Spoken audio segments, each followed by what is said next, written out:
অন্যতম বড় ঘটনা আজ শহর কলকাতায় ঘটে গিয়েছে। আপনারা জানেন আরজি করে সেখানে ডাক্তারি পড়ুয়ার দেহ উদ্ধার হয়েছে। সেমিনার রুম থেকে উদ্ধার পড়ুয়ার দেহ। কিভাবে তার মৃত্যু হলো তা এখনো পর্যন্ত জানা যায়নি। আর এই মৃত্যুর সঙ্গে আর কারা যুক্ত রয়েছে, কেনই বা কিভাবেই বা মৃত্যু হলো, কেউ অন্য কেউ এই ঘটনার সঙ্গে যুক্ত কিনা, সেই সমস্ত বিষয় নিয়ে ইতিমধ্যেই তদন্ত শুরু হয়েছে। শতপ্রণোদিত মামলাও রুজু করা হয়েছে পুলিশের তরফ থেকে। আর এই মুহূর্তে সরাসরি নজর রাখবো সৈকত, আমাদের প্রতিনিধি আরজি কর মেডিকেল কলেজ হাসপাতাল চত্বর থেকে আমাদের সঙ্গে রয়েছেন। সৈকত, পুলিশের তরফ থেকে এখনো পর্যন্ত কি জানানো হচ্ছে?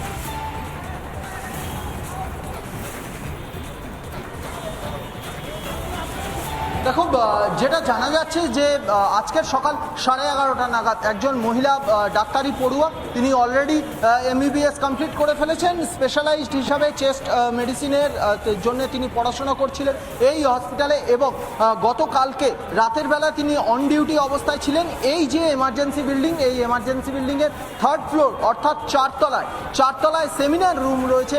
সেই সেমিনার রুমের মধ্যে থেকে আজকের সকাল 11:30 নাগাদ তার অচৈতন্য অবস্থায় তার মৃতদেহ পড়ে থাকতে দেখা যায়। এবং পুলিশ সূত্রে যেটা জানা যাচ্ছে যে এক্সটার্নাল ইঞ্জুরি শরীরে সেরকম নোটেবল কিছু নেই।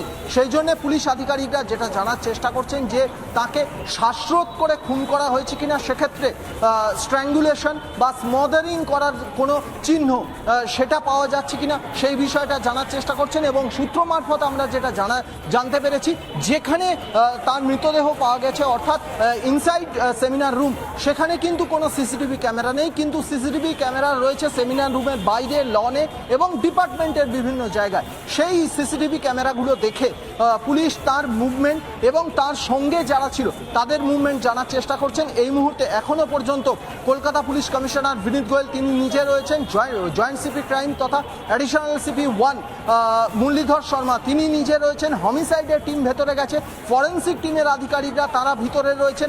মূলত তদন্তকারীরা যেটা জানার চেষ্টা করছেন তার মৃত্যুটা হলো কিভাবে, যেহেতু হাসপাতাল কর্তৃপক্ষের তরফ থেকে এখনো পর্যন্ত কোনো কিছু বলা হয়েছে পাওয়া যায়নি, সেটাই জানা যাচ্ছে। সেক্ষেত্রে হসপিটাল কর্তৃপক্ষের তরফ থেকে অফিসিয়ালি এখনো পর্যন্ত কিছু জানানো হয়নি। পুলিশ কিন্তু হসপিটাল কর্তৃপক্ষের আধিকারিকরা যারা রাতের বেলায় ছিলেন তাদের সঙ্গে প্রাথমিকভাবে কথা বলছেন, এবং এই মুহূর্তে 4 থেকে 5 জন যারা প্রথমে দেখেছিলেন তার মধ্যে নিরাপত্তারক্ষী রয়েছেন। ওই রুমে ওই মহিলার সঙ্গে যারা সঙ্গে ডিউটিতে ছিলেন তাদেরকে জিজ্ঞাসাবাদ করা হচ্ছে। 4 থেকে 5 জনকে জিজ্ঞাসাবাদ করা হচ্ছে, প্রাথমিকভাবে জিজ্ঞাসাবাদ করা হচ্ছে, এবং পোস্টমর্টম আজকেই হয়ে যাবে এমনটাই জানা যাচ্ছে। তবে যেটা পুলিশ সূত্রে জানা যাচ্ছে যে external injury, notable external injury, সেটা কিন্তু এখনো পর্যন্ত পাওয়া যায়নি। তাহলে নজর রাখো সৈকত, আপাতত ধন্যবাদ জানাই তোমায়।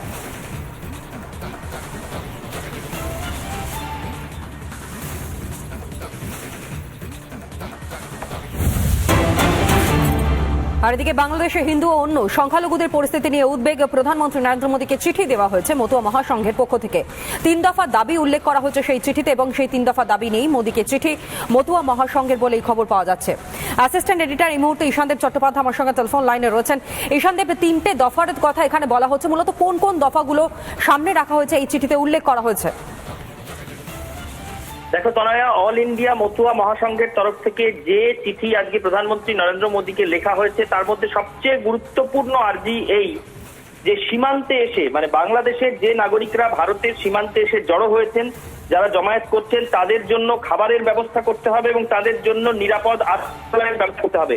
এই কথা মতুয়া মহাসংঘের লেখা চিঠিতে লেখা হয়েছে। এই আর্জি জানানো হয়েছে যে যারা সীমান্তে এসে জড়ো হচ্ছেন তাদের জন্য এখনই খাবারের ব্যবস্থা করুন এবং নিরাপদ আশ্রয়ের ব্যবস্থা করুন। এছাড়া প্রধানমন্ত্রী নরেন্দ্র মোদীর কাছে অল ইন্ডিয়া মতুয়া মহাসংঘের আর্জি যে বাংলাদেশে সংখ্যালঘুদের উপর যে রকম নির্যাতন চলছে, বিশেষ করে হিন্দু সম্প্রদায়ের উপর যে ধরনের নির্যাতনের অভিযোগ আসছে, তার প্রেক্ষিতে ভারত সরকার নিশ্চিত করুক যে বাংলাদেশে যেন অবিলম্বে এগুলো বন্ধ হয়। এবং আরো একটি দাবি যে বাংলাদেশে যারা থাকবেন তারা যেন প্রত্যেকেই সমানভাবে, যিনি যে ধর্মেরই হন, যে সম্প্রদায়েরই হন, সবাই যেন স্বাধীন দেশে স্বাধীন নাগরিকের মতো মাথা উঁচু করে বাঁচতে পারেন, সে বিষয়েও ভারত সরকার উদ্যোগী হোক বাংলাদেশ কর্তৃপক্ষের সঙ্গে কথা বলে। এই দাবিগুলি রাখা হয়েছে। তবে তনয়া, তুমি জানো যে অল ইন্ডিয়া মতুয়া মহাসংঘের সংঘাধিপতি পদে রয়েছেন শান্তনু ঠাকুর, যিনি নরেন্দ্র মোদীর মন্ত্রিসভার সদস্য। এবং শান্তনু ঠাকুর যেহেতু অল ইন্ডিয়া মতুয়া মহাসংঘের সংঘাধিপতি, সেহেতু শান্তনু ঠাকুরের পক্ষে নিজে এই চিঠির নিচে স্বাক্ষর করে পাঠানো টেকনিক্যালি কিছু অসুবিধার কারণ ছিল, কারণ যেহেতু নরেন্দ্র মোদীর মন্ত্রিসভাতেই তিনি নিজে রয়েছেন, ফলে তার ক্ষেত্রে মন্ত্রীর ভূমিকাটাই আগে আসে। আলাদা করে সংগঠনের তরফ থেকে তিনি প্রধানমন্ত্রী চিঠি দিতে পারেন না, সেই জন্য এই সংগঠনের সাধারণ সম্পাদক তিনি স্বাক্ষর করে এই চিঠি পাঠিয়েছেন। আমরা ধন্যবাদ জানাই। অন্যদিকে যেমনটা তুমি বললে যে সাধারণ সম্পাদক মতুয়া মহাসংঘের তিনি উদ্যোগ নিয়েছিলেন, তিনি এই চিঠি পাঠিয়েছেন, এবং সুখেন্দ্রনাথ গায়েন তিনি কি বলেছেন তার বক্তব্য আমাদের কাছে এসে পৌঁছেছে, আপনাদেরকে শোনাই। বাংলাদেশের যারা সংখ্যালঘু হিন্দু তাদের উপর লাগাতার একটা অত্যাচার চলে আসছে এখন অবধি। হিন্দু মন্দিরের মূর্তিগুলোকে ভেঙে দেওয়া হচ্ছে, হিন্দু মন্দির জ্বালিয়ে দেওয়া হচ্ছে, বাড়িঘর জ্বালিয়ে দেওয়া হচ্ছে, এমনকি হিন্দু মেয়েদের উপর পাশবিক অত্যাচার করে রেপ করে তাকেও হত্যা করে দেওয়া হচ্ছে। ভারতের সীমান্তে বাংলাদেশ থেকে সংখ্যালঘু মানুষ হাজার হাজার মানুষ জড়ো হয়েছে, তারা ভারতে আসার জন্য নিরাপদ আশ্রয় খুঁজছে, ভারতে এসে তারা প্রাণে বাঁচতে পারে সেরকমই তারা বার্তা দিয়েছে। আমরা তো দাবি জানিয়েছি যে প্রধানমন্ত্রীকে যারা এই বর্ডারে জড়ো হয়েছে তারা অভুক্ত অবস্থায়, এখন তাদের খাবার দেওয়া হোক, তাদের নিরাপদ আশ্রয় দেওয়া হোক, যদি সম্ভব হয়, যদি রাষ্ট্র মনে করে, দেশ মনে করে তাদের বাংলাদেশে আনার জন্য আনবেন, আমরা দাবি জানিয়েছি।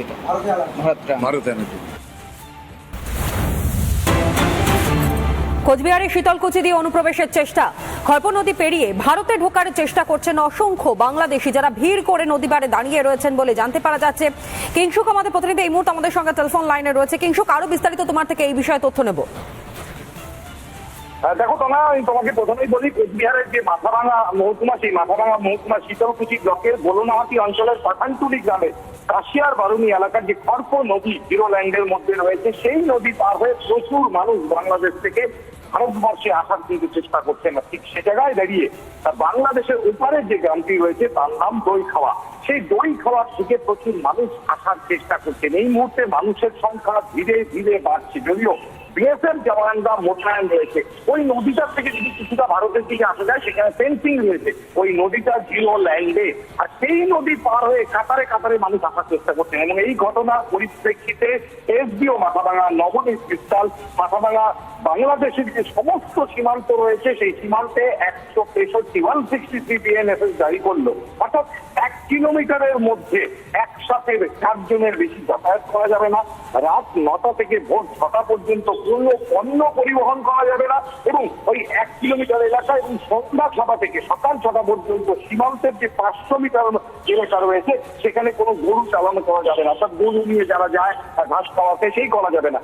তার পাশাপাশি তিনি নির্দেশ দিয়েছেন রাত 8টা থেকে ভোর 6টা পর্যন্ত ওই 1 কিলোমিটার এলাকায় কোনো দোকান পাট হাট বাজার খোলা যাবে না। তাহলে এই নির্দেশ যখন মাথাভাঙার এসডিও তিনি যখন দেন নবনীত মিত্তাল, বোঝাই যাচ্ছে যে পরিস্থিতি কোন দিকে যাচ্ছে। এই মুহূর্তে মানুষের সংখ্যা বাড়ছে, ঘটনাস্থলে পৌঁছেছে বিএসএফ এর আধিকারিকরা, শীতলকুচি থানার পুলিশ এবং মাথাভাঙার এসডিও নিজে। এই জায়গায় দাঁড়িয়ে যে ছবিটা স্থানীয় যারা মানুষ রয়েছেন তারা যা বলছেন, তারা কিন্তু বলছেন মানুষের সংখ্যা ধীরে ধীরে বাড়ছে। যদিও ওই নদীটি জিরো ল্যান্ডের খরপো নদী, কিন্তু তার ওপাশে রয়েছে বাংলাদেশের এলাকা। কিন্তু যেমনটা তুমি আমাদেরকে বলছিলে কিংশুক, আরো একবার যদি একটু দর্শক বন্ধুদের সুবিধার্থে তুলে ধরো যে সীমান্তবর্তী এলাকাতে যে ভিড়টা আমরা দেখতে পাচ্ছি, নদী পাড়ে এত অসংখ্য মানুষ, শয়ে শয়ে মানুষে তারা দাঁড়িয়ে রয়েছেন, কিন্তু বেশ কিছু নিয়ম এই মুহূর্তে জারি করা হয়েছে। সুতরাং ঠিক কোন কোন নিয়মগুলো এই মুহূর্তে সীমান্তবর্তী এলাকায় জারি করা হয়েছে? এখন তোমাকে বলি, কোচবিহারের তো বিস্তীর্ণ এলাকা সীমান্ত, তবে এই মুহূর্তে এই ঘটনার পরিপ্রেক্ষিতে মাথাভাঙার এসডিও নবনীত মিত্তাল মাথাভাঙা বাংলাদেশ সীমান্ত রয়েছে, সবকটি সীমান্ত, মাথাভাঙা বাংলাদেশের যে সবকটি সীমান্ত, সেই সীমান্ত এলাকার 163 বিএনএফএস জারি করেছে।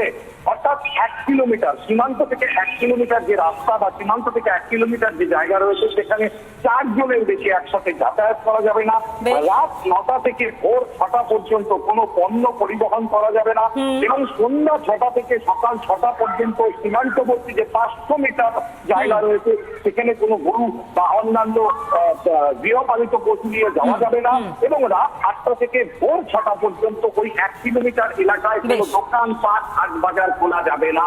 বেশ, ধন্যবাদ জানাই আপাতত তোমায়। নোম্যান্স ল্যান্ডেও বিএসএফ এর নজরদারিও কিন্তু নজরে পড়ছে।